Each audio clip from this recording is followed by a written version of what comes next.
At the class reunion, he arrived as a successful man, accompanied by his beautiful girlfriend. She said, "If you hadn't let go back then, the lady of the Foo Corporation would be you now." Sitting across from me with his arm around his girlfriend, he looked indifferent. "It's all in the past," he replied. The crowd, ever eager for drama, joined in the teasing. Under his gaze, I quietly covered the scar on my wrist and forced a smile. "Yes, there's nothing between us anymore." I remember it was Jenny who initiated the breakup, right? Someone asked during the lull when his girlfriend went to the restroom. "Jenny, that's me." Finn sat across from me, a faint smile on his lips, but his gaze was as cold as It was our first meeting in 6 years. Everything felt unexpected, especially since I only came because the class president assured me Finn wouldn't be attending. Yet, here he was, now. Finn is a man of great accomplishments, a celebrated young entrepreneur, a returnee from overseas, dressed in a tailored suit. His features were strikingly handsome. Even the watch on his wrist was worth a fortune. Everyone was eager to flatter him. In contrast, I had fallen far from Grace. "Yes, she was the one who suggested breaking up," Finn said calmly, answering the group's curiosity. The room buzzed with speculation. The narrative was obvious. I was a gold digger who couldn't endure hardship, bet on the wrong man, and lost everything. "Jenny, is it true that the guy you got involved with later went to prison? And you even paid off his debts? Did you come to this reunion to ask for money?" Amid the ridicule, Finn's deep, piercing gaze remained fixed on me. He didn't say a word. I forced a stiff smile and stayed silent. The door swung open. Finn's girlfriend returned, sensing the strange atmosphere. She smiled and asked, "What happened while I was away?" Finn broke his silence, his voice cold but decisive. "Nothing. Just catching up." She sat down gracefully, her dimpled smile directed at me. Finn told me about you. "If you hadn't let go back then, you'd be the lady of the Foo Corporation now." The glint of schadenfreude appeared in some people's eyes. Back in the day, my family was at its peak, and I was treated like royalty. Jealousy, however, doesn't fade with time. It festers and becomes the fuel for mockery years later. Finn's voice shattered the awkwardness, cold and authoritative. "It's all in the past." The group fell silent, realizing the topic was off-limits. Conversations shifted elsewhere. His girlfriend raised her glass to me. "Thank you for letting him go. When we get married, you must come." Quietly covering the scar on my wrist, I said woodenly, "Congratulations. Why didn't you explain yourself to him?" My friend Queenie's voice was indignant over the phone. The reunion ended early. Wrapped in my coat, I stood in the cold wind, my breath misting in the air. "He has a girlfriend now," I replied. Queenie paused. "A girlfriend?" she exclaimed in disbelief. "Yes." Classmates left in small groups, their laughter fading into the snowy night. The light from the street lamp reflected off the snow, resembling shattered glass. "You worked so hard to see him again. Isn't this such a waste?" "Queenie, no one waits forever." Some words, if left unsaid in the moment, become meaningless and nauseating when brought up later. The cold wind stung my eyes. I blinked to clear the bitterness. I've given up. Even after years of effort to climb out of the mire and present myself in the best possible light, I was too late. "All right, we'll talk when you're back." Pre-spring temperatures had dropped below freezing, and taxis were scarce. My hands were numb from the cold as I stood waiting for a ride. The app showed I was still in the queue. Behind me, the rhythmic click of heels approached, accompanied by a soft, gentle voice. "Finn, the snow is so beautiful. It's cold outside. Go wait in the car." "I'll be there shortly," Finn replied, his distinctive voice cutting through the night air. "Don't take too long." As the woman walked past me, she glanced at me with a meaningful look, then continued on. Opening the car door, her actions revealed the bracelet on her wrist, a piece that sparkled in the dim light. It was Mr. Finn's family heirloom. Once, it adorned my wrist. After our breakup, I returned it through a mutual friend. She wasn't just his girlfriend. She was his fiancée. The crowd had dispersed, leaving just Finn and me under the street lamp. I was still waiting for my taxi. He stood silently behind me. For a moment, we were two shadows overlapping on the ground. My mind wandered back to that night years ago, the night we broke up. Finn had gotten into an accident on his way to see me. His friend called me, his tone accusatory. Finn is in the hospital. Is his life in danger? Would you only come if it were? Please take good care of him. Jenny, he got the overseas placement. He's going to succeed. Why couldn't you just wait a little longer? Are you really that desperate for money? Everything he did for you. Couldn't you repay him with some patience? Did you forget all of it? His friend's voice cracked, barely stopping short of calling me ungrateful. The phone was suddenly snatched away and smash. It could be said that I abandoned him, so it's only natural he resents me. How much do you owe? Finn's cold voice pulled me back from my memories. It's none of your business. I inhaled the icy air, and my throat, still irritated by the alcohol, began to sting. Suddenly, I started coughing violently. The cold air sliced through my windpipe, causing sharp pain. Bent over, I clung to the lamppost for support as the alcohol churned in my stomach, bringing tears to my eyes. Finn stood next to me, watching with indifference. A taxi slowed to a stop in front of me, and the driver leaned out. Heading to Wanha Mansion? Yes. I steadied myself, grabbed the door handle, but was suddenly pulled back. Caught off guard, I was dragged into Finn's arms. Why are you going there? He asked. Wanha Mansion was a wealthy neighborhood, not a place anyone could easily enter. I clumsily tried to push Finn's hand away, but he grasped my wrist firmly in return.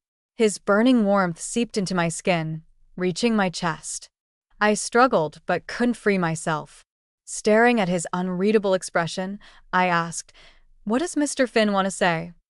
He pressed his lips together, his dark eyes calm yet unfathomable. The cold wind howled, tangling my hair. With a bitter smile, I spoke his mind aloud. You, like everyone else, think the money I earn is dirty, don't you? 50,000 a month. Is that enough? Finn's voice cut through my words, chilling and sharp. What do you mean?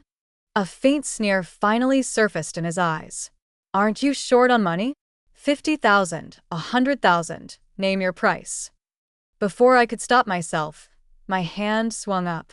The sharp sound of the slap echoed in the night. Finn's cheek bore the imprint of my hand. In the distance, a woman gasped and rushed out of the car, throwing open the door. Live your life well. Keep your hands out of mine, I said coldly, leaving those words behind as I got into the taxi and left. You slapped him? Queenie handed me a cup of hot water. Yeah, he tried to keep me as his mistress. I curled up on the couch, enduring wave after wave of stomach cramps as I sipped the water slowly. After a while, I suddenly ran to the bathroom and vomited. Queenie patted my back. Your stomach's bad and you still drank? I took a few deep breaths and wiped the water off my lips, my throat burning. Loving him all these years, was it worth it? I lifted my eyes and stared at my reflection in the mirror. My wet eyelashes clung together, my black hair plastered against my forehead, and my complexion pale. Queenie's complaints drifted from afar, indistinct. If you hadn't been so ruthless and broken up with him, he wouldn't be who he is today. I thought of Finn's fiancée again. Compared to me, she carried an air of radiance and warmth. I vaguely remembered that I had been like that too, many years ago, but after falling so hard, climbing out of the mud had changed everything. When Queenie finished her shift at Wanha Mansion, we walked hand in hand back to our rented apartment. That's when I got a call from Finn's brother. Jenny, if you're struggling, I can arrange a job for you. I stayed silent, waiting for him to continue. They're getting married next month. Mary's a good girl, from a decent family. I won't bother him again. Don't worry. There was a pause, then a futile explanation. We just want Finn to have a good life. Got it. Back then, all our mutual friends, without exception, stood by Finn. After hanging up, Queenie's eyes were red with anger. They don't know anything. It doesn't matter. Since I plan to stay in this city for a while, I found a job nearby. During the interview, the HR manager hesitated. Do you have depression? It's in the past. I've recovered. Here's a doctor's certificate. Several companies had rejected me during background checks because of this. Luckily, This small company hired me the same day. I thought the class reunion would be the last intersection of our lives. But 3 days later, Finn suddenly appeared at my company as my boss, and my desk was moved right outside his office. I refuse. That's fine. Finn didn't even look up, his voice cold. Submit your resignation to HR. I laughed bitterly. Just because I don't want to change desks, you want to fire me? His pen paused, and he finally deigned to look up. I'm simply giving you a choice. Do you think I care about anything you have? The words caught in my throat. I remembered Queenie arguing over rent the night before and barely managed to smile. Mr. Finn, so noble and generous. Naturally, I have nothing to fear. Finn nodded slightly. Thank you. Close the door on your way out. And turn your chair to face away from me. I don't want to see your face. The following week passed without much interaction between us, until the company outing as the newest employee, I was pressured into drinking heavily. Jenny, no drink, no bonus. Don't worry. If you get drunk, we'll take you back. It's just us girls. What's there to be afraid of? Amid their coaxing, I downed my last glass of the night and collapsed on the table, unconscious. The next morning, I woke up in a large bed. The dazzling sunlight made it hard to open my eyes. Sitting up slowly, the blanket slipped off, revealing the soft bathrobe I was wrapped in. Stunned for a moment, I got out of bed and walked outside. The bright living room. Finn was casually reading the morning paper, also dressed in the hotel's bathrobe. Seeing me emerge, he lifted his eyes slightly and said in an indifferent tone, "Awake? Breakfast is on the table. Eat, then get some more rest." A chill swept over me. My face turned pale as I stammered, "Did we?" Finn tossed the newspaper onto the coffee table, his slightly open collar revealing faint traces of ambiguous marks. "Unlucky for you," he said coldly. "You were the one who initiated it last night." I was struck as if by lightning, my memories of last night completely blank. "Impossible," I muttered. Finn placed a contract in front of me, stamped with my handprint. The general content was that I would become his mistress, earning a monthly payment of $100,000. "This can't be my doing," I protested weakly. "Really?" Finn chuckled lightly. "Are you sure about that?" His calm, unwavering gaze silenced me. Ignoring my unease, he pulled out a voice recorder. "Accidentally recorded your confession last night. Miss Jenny, care to hear your filthy thoughts?" I froze, my entire body trembling as if plunged into an icy abyss. Shame and humiliation engulfed me. Those thoughts, ugly even when hidden, were now exposed and weaponized against me. Finn's dark eyes bore into mine, his voice low. "Harboring thoughts about a married man. TSK, Jenny, how about I let others hear this recording?" My fists clenched tightly, nails digging into my palms. "Is this your revenge?" I asked hoarsely.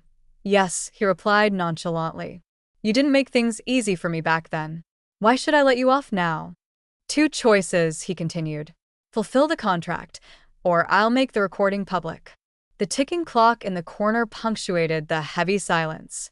I felt as if my chest were being crushed. Finally, with dry lips, I murmured, "Then go ahead and make it public." Under his icy stare, I forced out, "Finn, I won't be a mistress." Finn studied me intently before sneering. "Jenny, who do you think you are? Do you think you still have a choice?" In the bathroom, I found my clothes in disarray, while Finn's were neatly hung on the rack by the door, completely separate. The scene stung like a sharp blade. With a sigh, I quietly changed and left the hotel. Later, Queenie called, her voice filled with tension. "Jenny, they're asking for $500,000. The sky was overcast, with no sun in sight. For my medical treatment, Queenie hadn't been able to save much, and my own savings were meager. They said if you don't pay, they'll expose your secrets. And they won't tell you where Auntie's ashes or belongings are. I'll try to get an advance on my salary and borrow some more. I should be able to scrape it together by next month." All right. After a long pause, I pressed a number on my phone. The other side picked up after a while. "Miss Jenny, what do you need?" I exhaled slowly and said, Dr. Jiang, I'm sorry to bother you, but Jack Jiang sounded busy, but eventually found a quiet spot. Are you in trouble? He asked gently. Taking a deep breath, I whispered, could you lend me 400,000? It was my first time asking anyone for money, and it felt like my entire body was on fire. There was a sudden noise on his end. Dr. Jiang, we need you in emergency surgery. I'll be there, he replied. I had expected nothing and prepared myself for him to hang up. Instead, his voice cut through the line with calm authority. Send me your account details. I'll transfer it to you today. The call ended, leaving the sky just as gray as before, yet the cold, lifeless tone now carried a trace of warmth. That evening, my manager tapped on my desk. You'll join us for dinner with a client tonight. Just hours earlier, I had advanced a month's salary. With the borrowed money and my savings, I had barely scraped together the $500,000. Entering the private room, my eyes fell on Finn.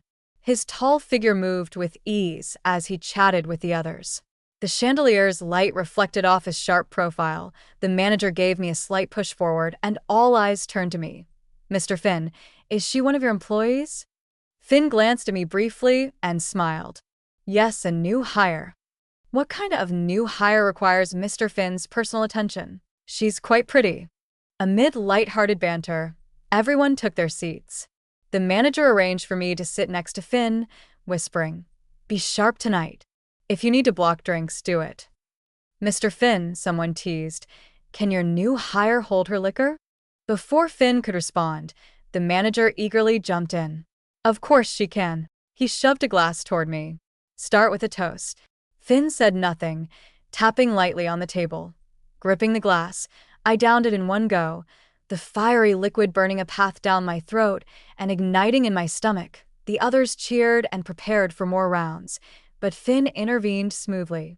Where were we earlier? Let's continue. The lively atmosphere carried on, with many raising their glasses to Finn, but he declined every time, citing a delicate stomach. The next morning, I woke up on a large bed. Bright sunlight streamed in, making it hard to keep my eyes open. I sat up, the blanket slipping off to reveal a soft bathrobe wrapped around me. Stunned for a moment, I got up and walked out. In the spacious living room, Finn sat with his legs crossed, reading the morning paper, also wearing a hotel bathrobe.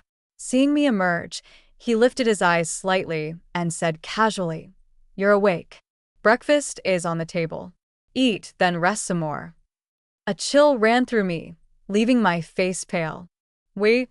Finn tossed the paper onto the coffee table, loosened his collar slightly, revealing ambiguous kiss marks, and said, "Unfortunately, you were the one who made the first move last night."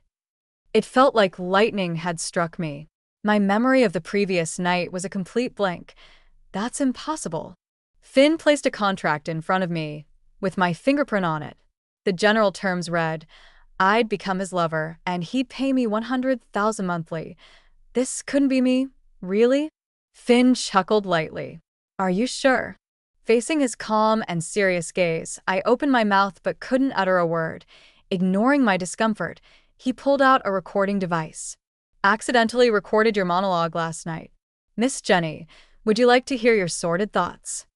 I shuddered, feeling like I'd plunged into an icy abyss. Shame washed over me like a tidal wave. Thoughts I'd hidden away, already filthy enough, were now exposed and turned into evidence. It felt like a crime. Finn's gaze darkened, unreadable. Coveting a married man. TSK, Jenny, should I share this recording with others? I clenched my fists tightly, my nails digging into my palms. Is this revenge? Yes. He answered nonchalantly. You didn't intend for me to have peace back then. Why should I let you off easy now? Two choices. Either fulfill the contract, or I make the recording public. The ticking clock in the corner echoed with my heartbeat, striking my eardrums with each beat. My lips were parched as I looked up woodenly. Then go ahead and make it public. Under his cold gaze, I numbly added, Finn, I won't be a third party.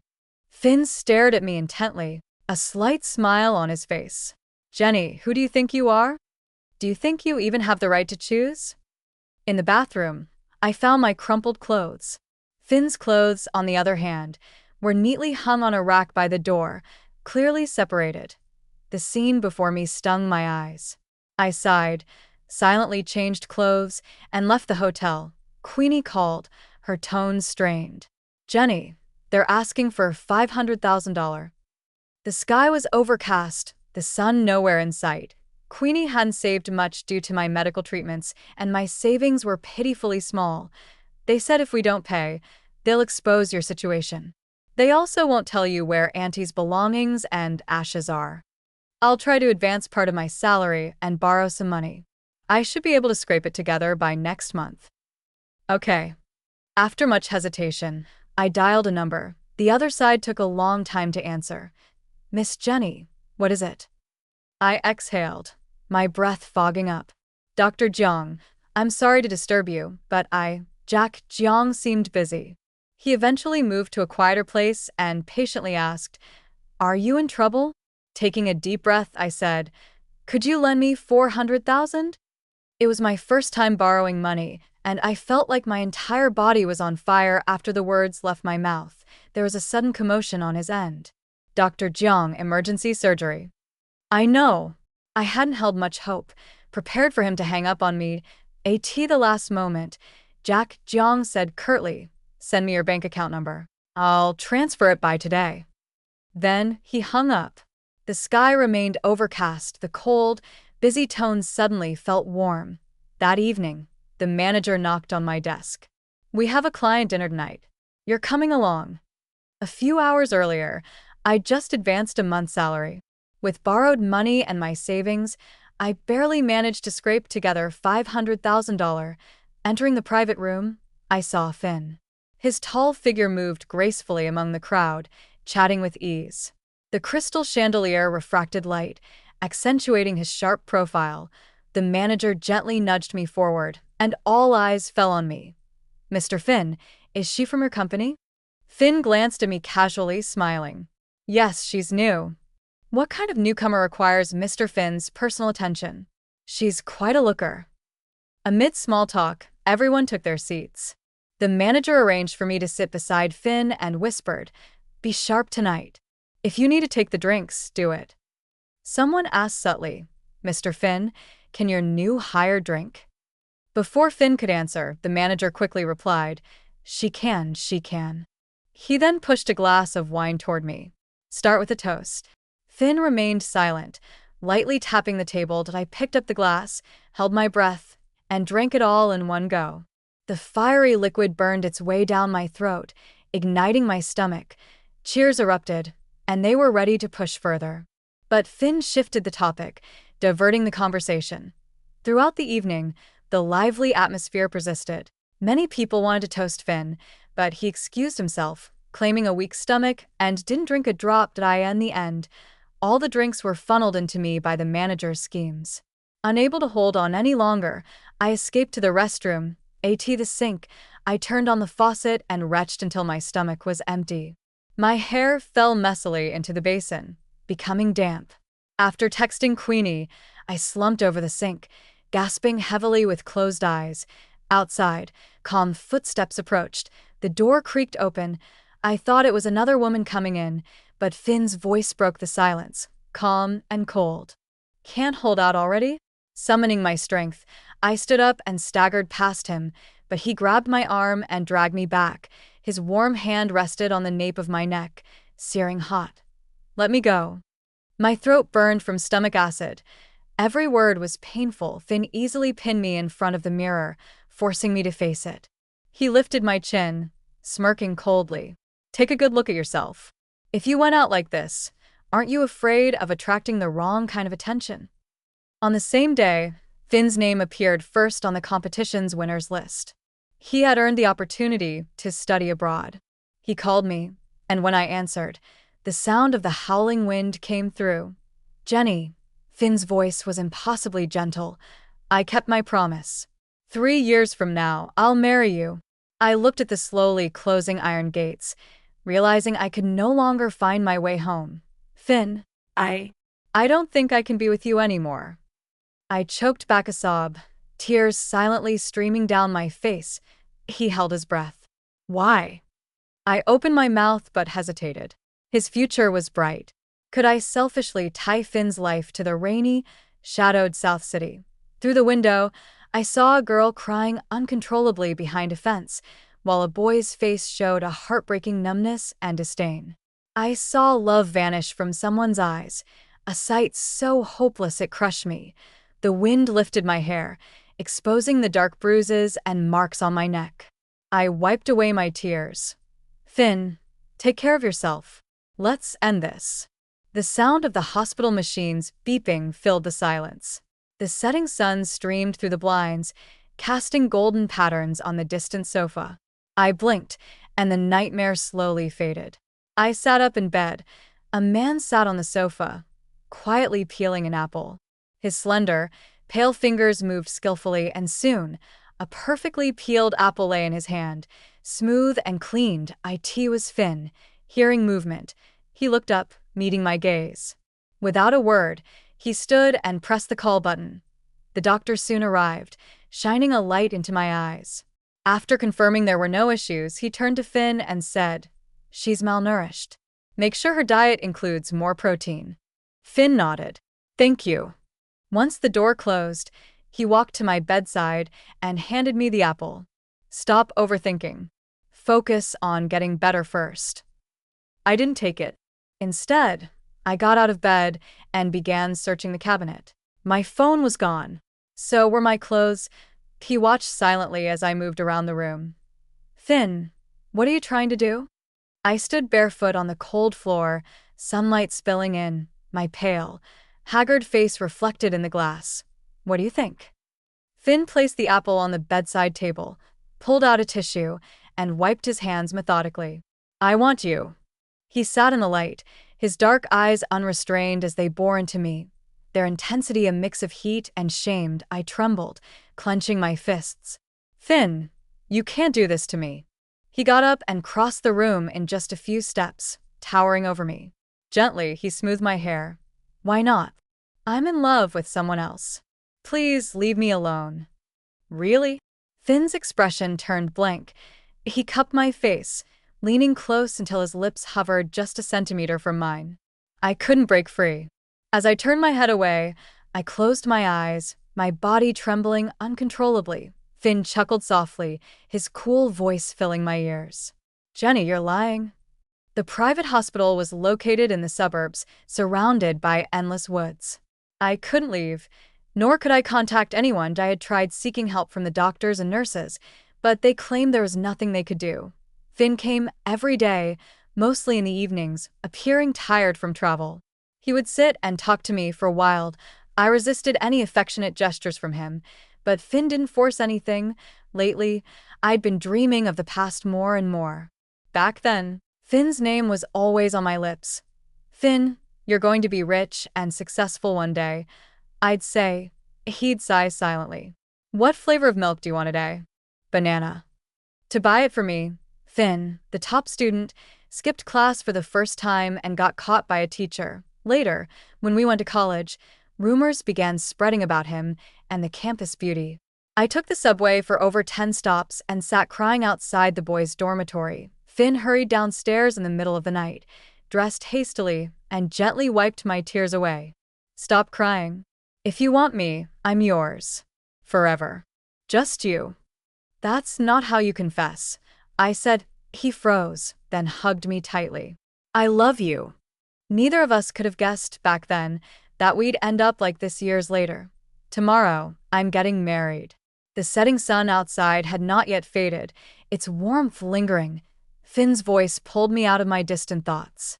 "Is there anything you want to say to me?" I held the half-empty glass of milk, staring at his face in a daze. Suddenly, I understood why I'd been dreaming so much lately. I was saying goodbye to the Jenny and Finn of the past, the television broadcasters and Mary's engagement news daily. A golden couple. A match made in heaven. That used to be the future we dreamed of. But now, what right did the broken Jenny of today have to ask for it? "Congratulations," I said. "Wishing you many happy children." Finn paused in peeling his apple, the knife grazing his finger. Blood quickly seeped out. He froze for a moment, then pulled out a tissue to press against his wound. He lowered his head with a faint smile. It's okay. My engagement with her is just for show. If you want kids, I have no objection. Finn, can we just let this go? I suddenly felt drained. Let's keep our dignity intact. Finn stopped peeling the apple, tossed it back into the fruit basket, and stared at me with a mocking sneer. Let it go. Why should I? You started this, and now you're saying you're done, walking away as if it's nothing. What does that make me, a dog? I closed my eyes to dispel the sunlight shining into them. Then I'll give it back to you. Finn stiffened. What are you saying? I looked at the setting sun, almost touching the horizon. If you won't let me live peacefully, I can die. Suddenly, my chin was gripped, forcing me to turn. I met Finn's fiery, furious eyes. Jenny, are you insane? If you wanted to die so badly, why didn't you do it back then? I don't remember when he left. That night, Finn's friend, Zhang Heng, who was also my friend from many years ago, stormed into the room. Jenny, what did you promise me? His scolding caught me completely off guard. Do you know how much Finn will lose if he calls off the engagement? You're an adult now. Can't you stop being as reckless as before, making Finn clean up all your messes? Can't you think about him for once? What's going on? What's going on? Zhang Heng laughed bitterly, yelling. Finn's calling off the engagement because of you. And you're asking what's going on. My ears buzzed as I sat there in confusion, my mind blank. If he publicly called off the engagement, what would that make me? A homewrecker? Zhang Heng forcefully dragged me out of bed. You're coming with me. Weren't you good at this before? Tired of him? Found someone new? Just pick one excuse and say it. Zhang Heng. Jenny. Zhang Heng was trembling with rage. If you hadn't come back, would any of this have happened? His shout echoed in the cold wind. The howling winter froze all my senses, leaving me deaf to everything else. The hatred in his eyes was unbearable, as if I deserved to disappear entirely. Zhang Heng, it's him who won't let me go. Zhang Heng's expression darkened.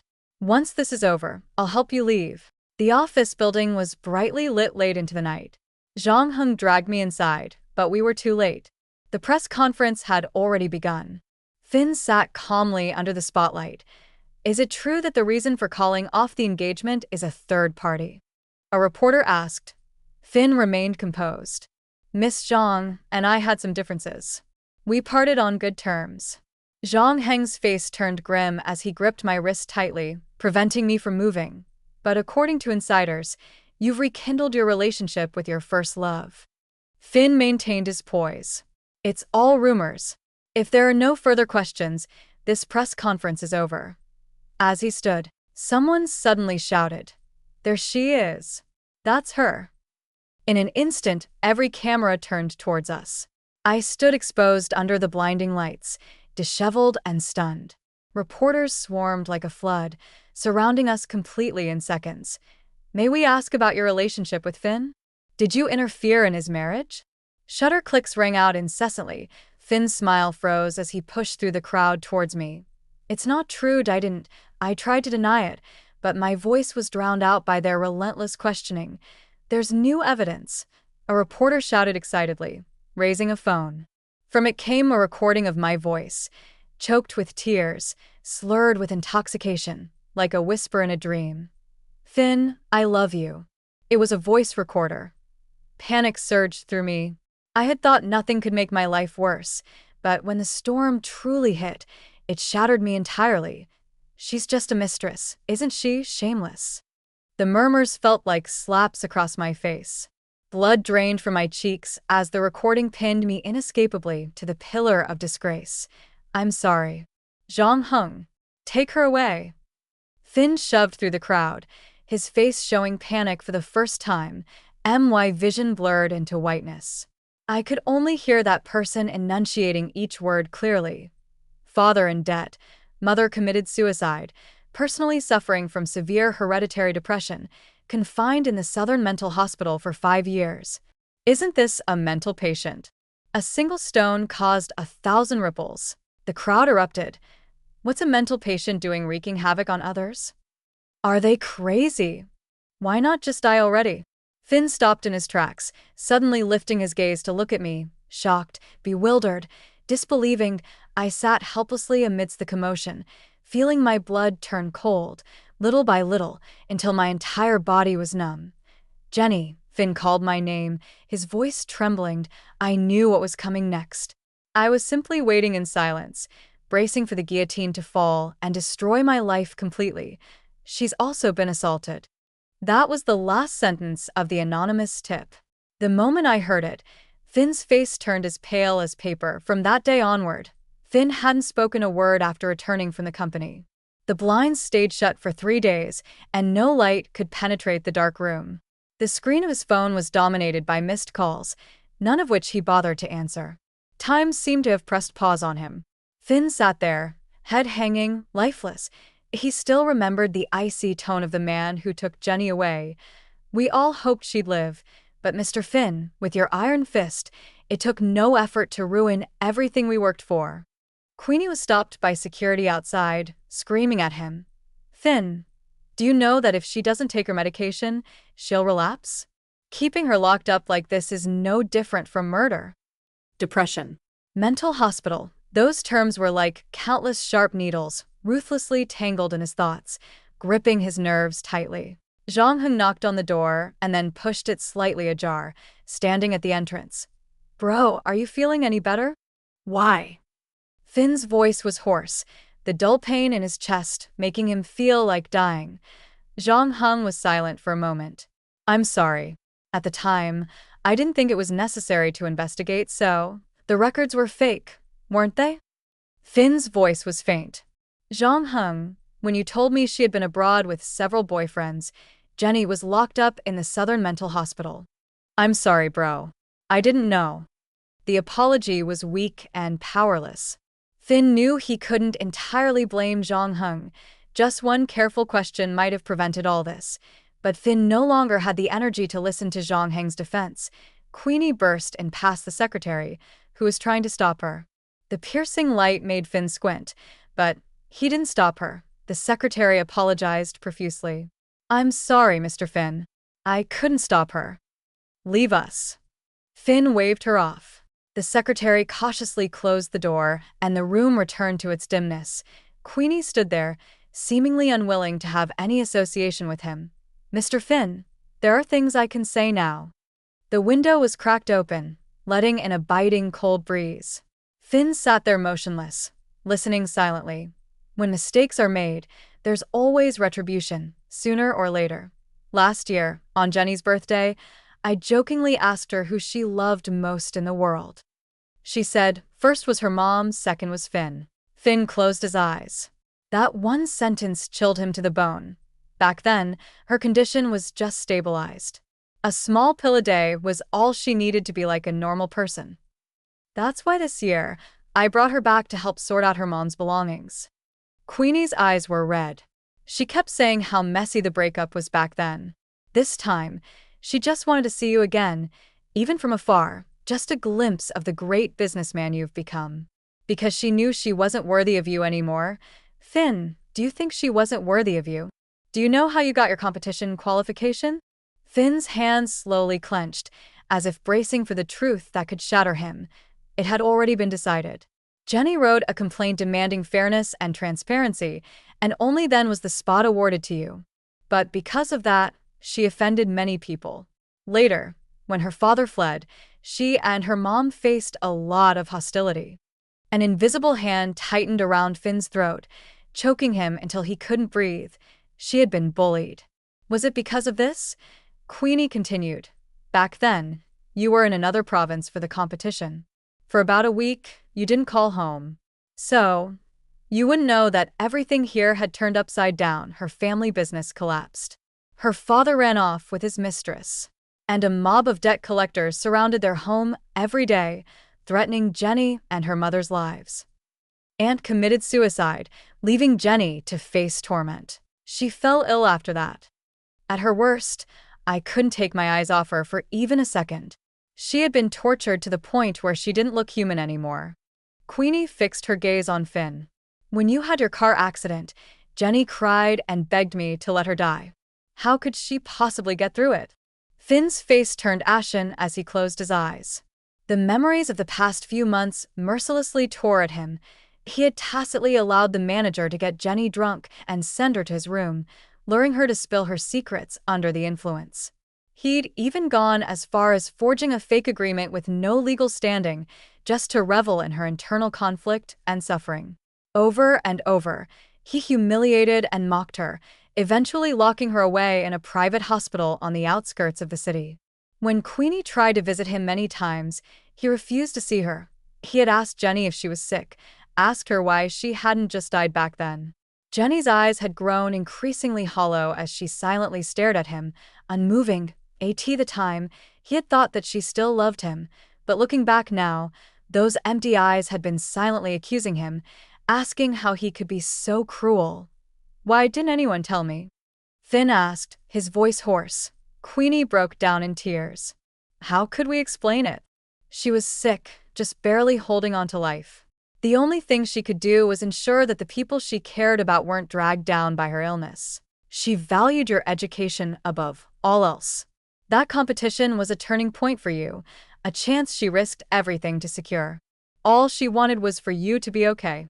Finn, did she deserve to die? Did she deserve to die?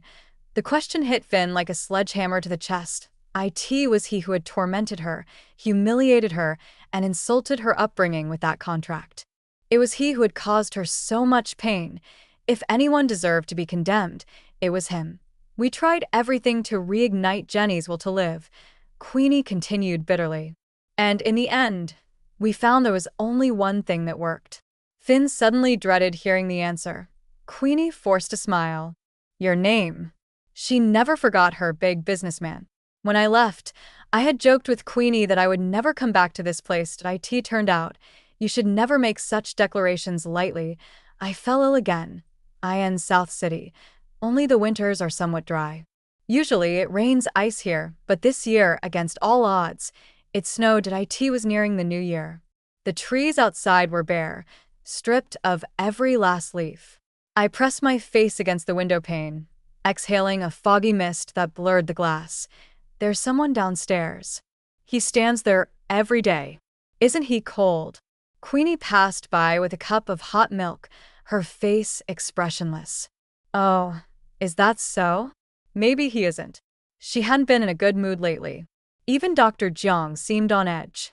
I walked on eggshells around both of them, afraid to provoke them. Queenie paused, realizing she might have startled me. She softened her tone. Drink your milk. Take your medicine in an hour. Dr. Jiang says he'll take you out to build a snowman tonight. I glanced at the man again. He seemed familiar somehow. Queenie drew the curtains closed. Don't look anymore, or you'll hurt your eyes. Okay. I returned to bed and, after taking my medication, leaned against a pillow to play games.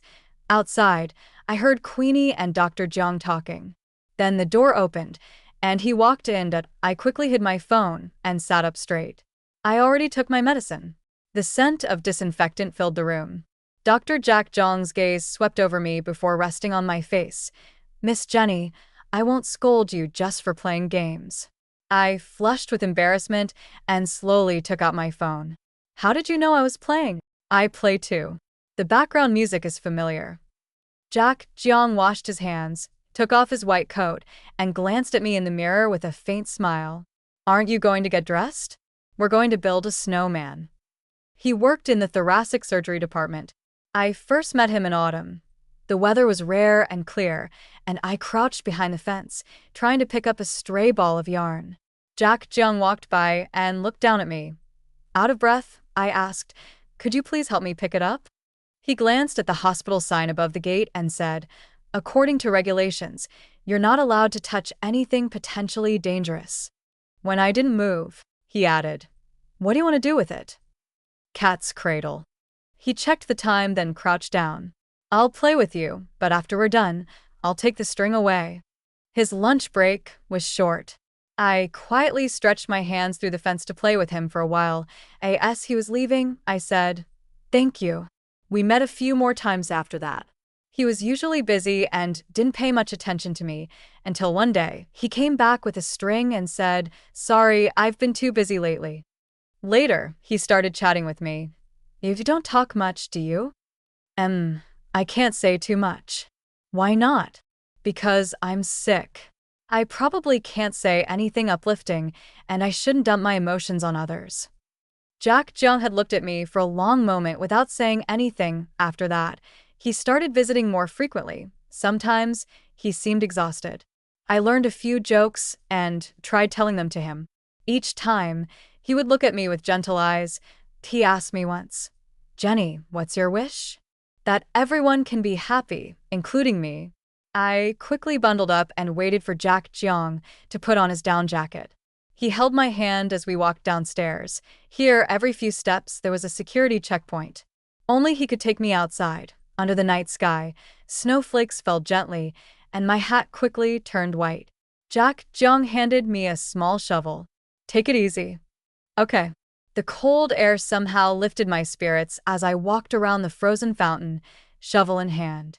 As I turned, I suddenly saw Finn standing not far away. His eyes were bloodshot, and his chin was covered in stubble as he just stared at me. Finn? I said lightly, a bit surprised. Finn moved his lips. Jia, I was wrong. In the past, I would have arrogantly asked, what did you do wrong? But now, holding the snow shovel, I just lowered my head awkwardly. It's okay. I had endured so much hardship that all my sharp edges had been worn down. The wind and snow howled through the dark night. Finn slowly walked up, crouched in front of me, and spoke with a rough tone. How could it be okay? Jia, please say something to me, all right? I thought for a moment, then said seriously, I wish us good health in the new year.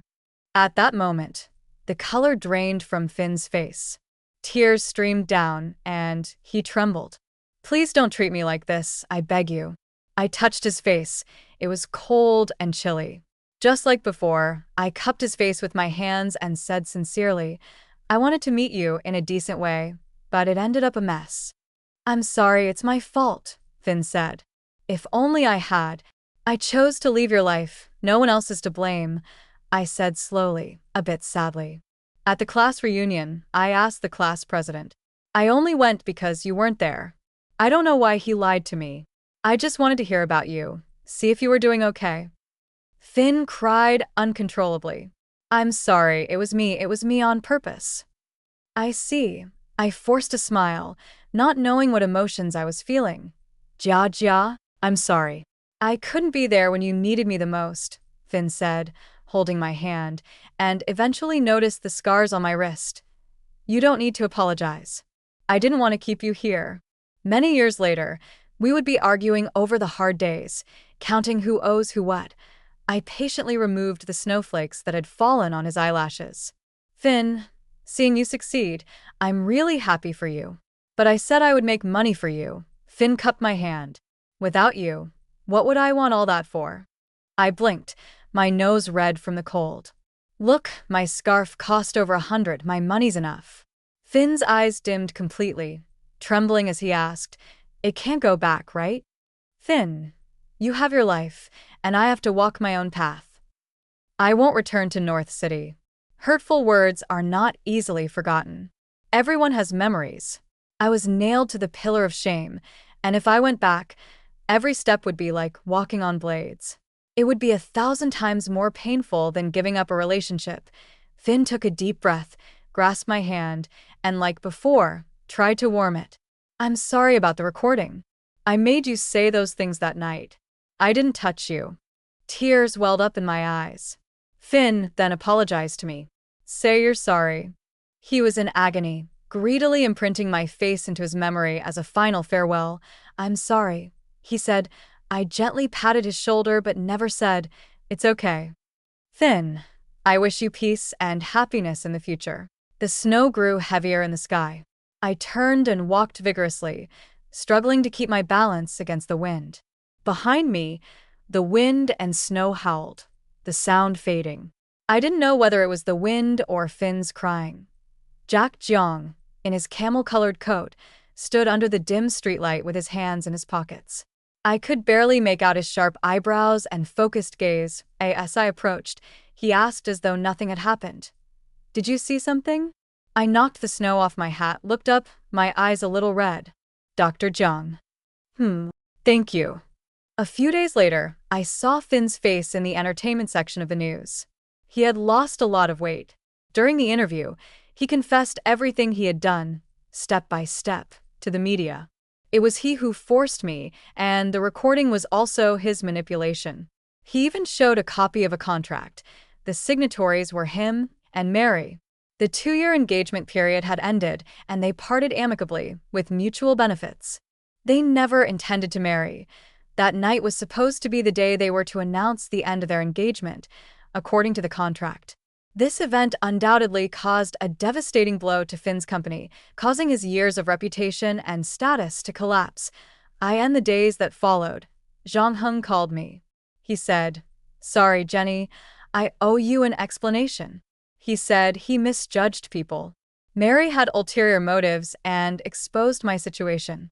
The creditors who had extorted me for $500,000 were later unable to contact me, and when Finn took me to the private hospital, they reached out to Mary and sold me out for double the price. He also expressed concern about Finn's work status and asked if I could return. I gave the same answer. I had said everything that needed to be said, and beyond that, I was powerless. 3 months later, my condition stabilized, and I was about to be discharged. The warm sunlight spread across me, and outside, spring was in full bloom. The familiar scent of disinfectant filled the air. I knew Jack Jung had come. "Do you have anything to eat?" "I've been busy all day, give me a bite," Jack Jung said. He's been so busy lately, always looking for food at my place. I took off my wool scarf, revealing a warm red bean bun. Jack Jung didn't hesitate to grab it, tear off the packaging, and devour it. I just stared at him until he humorously asked, "Why are you looking at me like that?" "You are easy to feed," I replied, after finishing the bun. Jack Jung asked, "Have you ever considered settling here?" "Why do you ask?" "Well, I have an apartment that's for rent." I thought for a moment. "Are you really short on money?" His sincerity made it hard not to believe. "I don't have any income right now, so I probably can't afford the expensive rent." "I'm very cheap," Jack Jung said seriously, making up a lie. "No neighbors, and I'm scared to be alone." I blinked, unsure if he was joking, but couldn't quite tell. On the day I was discharged, a spring breeze made my heart light. I smiled, a rare sight these days. While crossing the street, I forgot to check the traffic lights, and Jack Jung grabbed me by the collar of my coat, pulling me back roughly. I bumped into his chest. He held me without letting go. "Ew. Yeah, I'm chasing you," he said lightly, as casually as if he were commenting on the weather. Boom, boom. In the distance, children shook their toy drums, laughing. Thump, thump was the sound of my heart beating. I steadied my voice, but still bravely looked up at Jack Jung. "I've loved someone for many years." "I'm not sure." The wind tousled his hair, and his gaze softened. "Miss Jenny, I've loved someone for many years too." Give me a chance. At that moment, my eyes welled up. I'm not a good person. I've been sick and my body. Miss Jenny, you once said you wanted everyone to be happy, including yourself. Jack Jung said, blinking. "I hope your wish comes true." A gentle breeze blew through. Sunlight broke through the treetops, casting its glow on his eyebrows. I once thought spring was far away, but I didn't realize it had already blossomed everywhere, and spring was in full bloom. The following winter, Mary's company announced bankruptcy. Those who had bullied Jenny were sent to prison by Finn. After facing several crises, Finn's company managed to recover. That day, Finn sat alone in his office for a long time. Snow fell outside, and the car lights below stretched into the distance. He had been working nonstop for half a month. It felt like a lifetime ago. He suddenly remembered that it had also snowed on this day a year ago. Jenny had appeared at the class reunion. When she saw him with Mary, her eyes were filled with shock and panic. Later, he dreamt of that moment countless times. In his dreams, he changed the outcome. He broke off the engagement early, called the police when the manager tried to drug her, never forced her to drink, and never spoke harshly to her. He had planned, just as Jenny had hoped, for a dignified reunion, Jenny returned and, in the middle of the night, curled up in his arms, telling him about the hardships she had faced, tears flowing. Finn held her, kissed her, comforted her, and proposed to her. Later, they had a home together. They took wedding photos, and Jenny smiled beautifully, her fingers intertwined with his. But every time Finn woke from the dream, he lay alone in bed, listening to the ticking of the clock. He realized that time moved forward, but Jenny would never appear in his future again. She had completely left. That snowy night in the southern city, Jenny had wished him a peaceful and happy life, her gaze sincere and calm. She said she wouldn't return. She was sad for not having a proper reunion. Her eyes were red when she spoke. Because he had hurt her, she decided to leave. There were no reproachful words or resentful complaints. Her wish for him to be happy was like a gentle knife, deeply cutting into his heart, bringing an everlasting pain due to his irregular lifestyle. He developed stomach issues, which became excruciating when they flared up. That night, he woke from his dream, lying on the cold bed, with a cold moon outside the window. He vaguely remembered that Jenny had once watched the moon with him, but that seemed like something from a past life. He suddenly missed her terribly. The next day, he booked a flight to the southern city. A year later, he arrived in this place again, and the weather was the same: strong winds, heavy snow, and hurried pedestrians. Finn followed the address to find an apartment. The evening had fallen, but the lights were off in the second-floor apartment. Finn stood in a corner waiting. Half an hour later, Jenny's voice came through, gentle and serious. "The tomato beef brisket at that place isn't good. Next time, you buy some beef brisket and I'll cook it for you. Queenie likes it too. Tell her to come eat." Finn instinctively looked over and suddenly saw her familiar figure. She wore a small white hat, or maybe a little pink one, or gray, but it was all covered in snow, leaving only white. She had gained some weight and walked steadily in the snow. Beside her was a tall figure, wearing glasses, always gently watching her. He looked up slightly and their eyes met. Suddenly, he froze. The two men stood in the snowstorm, neither speaking. "Hey, Jack, can you hear me?" Jenny's voice was as familiar as ever, though it was directed at someone else. Jack turned his gaze away. "I heard. You want to make tomato beef brisket, but last time you burnt the pot. I still haven't bought a new one." Jenny hung her head in disappointment. "Oh, sorry." Jack patted the top of her hat, like he was patting a cute big white bear. "You should go home. The son hasn't been fed yet." "Where are you going?" "To buy a pot." "What about the beef brisket?" "Buy that too." "Why the rush?" I want to eat it tonight." Jenny trotted off into the hallway. Jack finally looked over at Finn, who had nothing to say but managed to mutter, "Congratulations." Jack smiled. "Thanks." In truth, Jack knew Finn had misunderstood.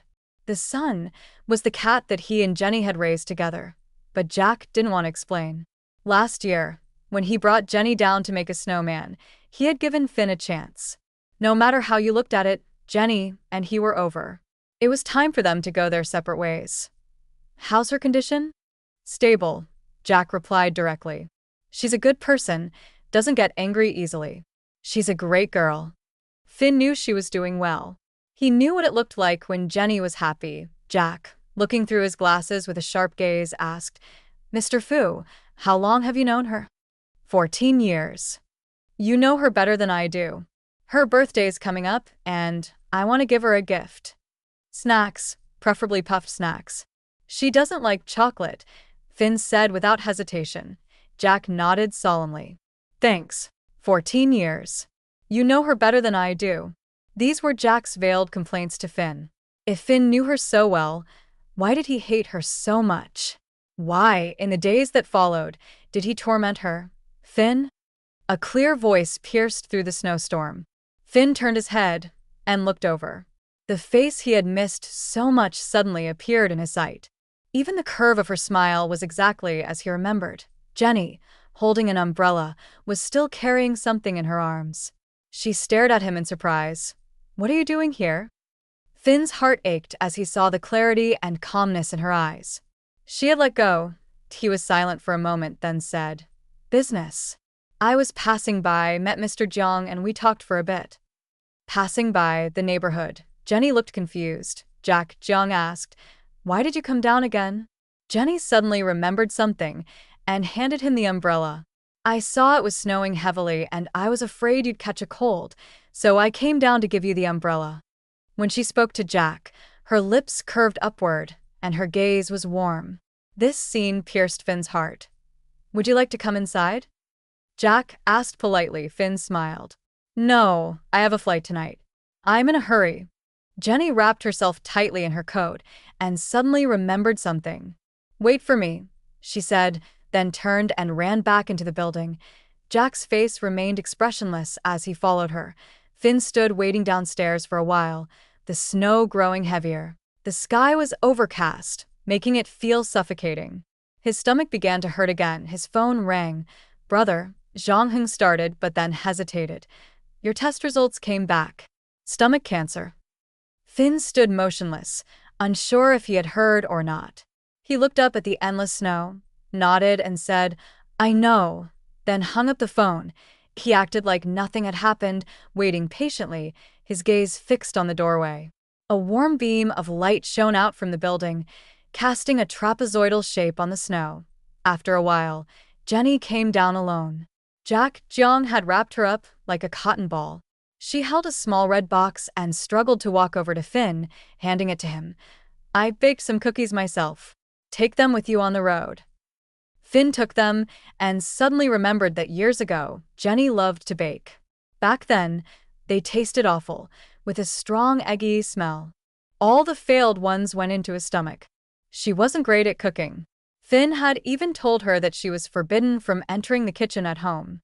But in the blink of an eye, she had learned to bake cookies that looked presentable. Jenny said sincerely, "Thank you for the donations to our organization." Finn knew she was helping people with mental health issues who were also struggling financially. They donated every month, leaving very little for their living expenses. "It's nothing," Finn said, then stared at her face. "It's cold. You should go back."